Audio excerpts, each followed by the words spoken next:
देखो, जब से इंसान की उत्पत्ति हुई है तब से लेकर आज तक ऐसा कोई नहीं है जो यह कह सकता है कि वो पूरी तरह से संतोष और संतुष्ट है। सभी के पास कोई ना कोई दुख होता ही है। अच्छा, जीवन में दुख का कारण क्या हो सकता है? दुख के कारण अनेक हो सकते हैं। प्रत्येक सजीव को जीवन जीने के लिए केवल 3 चीजों की जरूरत पड़ती है। ये 3 चीजें रोटी, कपड़ा, मकान। और जानवर को तो कपड़ा और मकान की भी जरूरत नहीं पड़ती।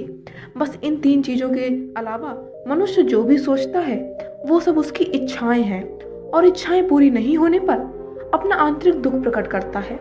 इच्छाएं पूरी करो, अच्छा काम करो, खूब मेहनत करो, खूब पैसा कमाओ, लेकिन सोचो उतना ही जितना हासिल कर सको। दुख आने का एक सबसे बड़ा कारण हम जिंदगी में जितनी आशा करते हैं उससे कम है।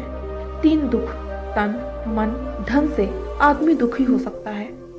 किसी के पास धन की कमी हो सकती है, कोई किसी बीमारी से ग्रस्त हो, या ये भी हो सकता है कि कोई मरने से डरता हो।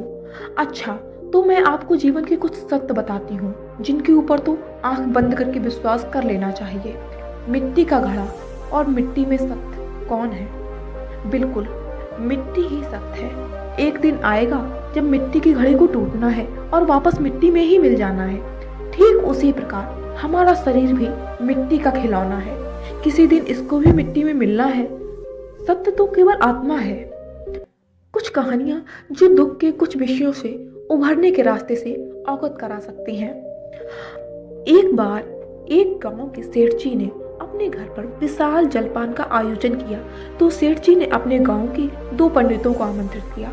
अब इतने बड़े सेठ के घर से निमंत्रण आया है तो कुछ दक्षिणा तो मिलेगी ही। एक पंडित सोचता है कि हमको दक्षिणा में अगर 10 रुपए मिल जाए तो हमारा काम हो जाएगा। दूसरा पंडित सोचता है अगर दक्षिणा में अगर 100 रुपए मिल जाए तो काम बन जाएगा। दोनों सेठ जी के घर गए और दोनों की खूब अच्छी तरह से खातिरदारी हुई। सेठ जी को धन्यवाद देकर जैसे ही प्रस्थान करने वाले थे तो सेठ जी ने दोनों को 51 रुपए दिए। अब पहला पंडित जिसने 10 रुपए की आस की उसको तो ज्यादा मिल गया। दूसरा पंडित जिसने 100 रुपए की आस लगाई थी उसको तो उसकी इच्छा से कम मिला। यही तो कारण है जीवन में सबसे बड़े दुख का। चलिए आपको एक और किस्सा बताती हूँ। एक आदमी ने किसी तरह से 5 लाख रुपए जोड़ जोड़ कर इकट्ठे किए। अब उसने इन 5 लाख से कोई बिजनेस धंधा शुरू किया। अभी काम शुरू किए हुए 1 महीना भी नहीं हुआ था कि उसने महीने का 1 लाख कमाने की आस लगा दी। अब आप ही बताइए कि भला दिमाग की कोरी कल्पना अगर पूरी होने लग जाए तो फिर मेहनत का कोई नाम ही नहीं रहेगा। हाँ, किसी भी धंधे को बहुत बड़ा किया जा सकता है, लेकिन उसके लिए समय और मेहनत लगती है।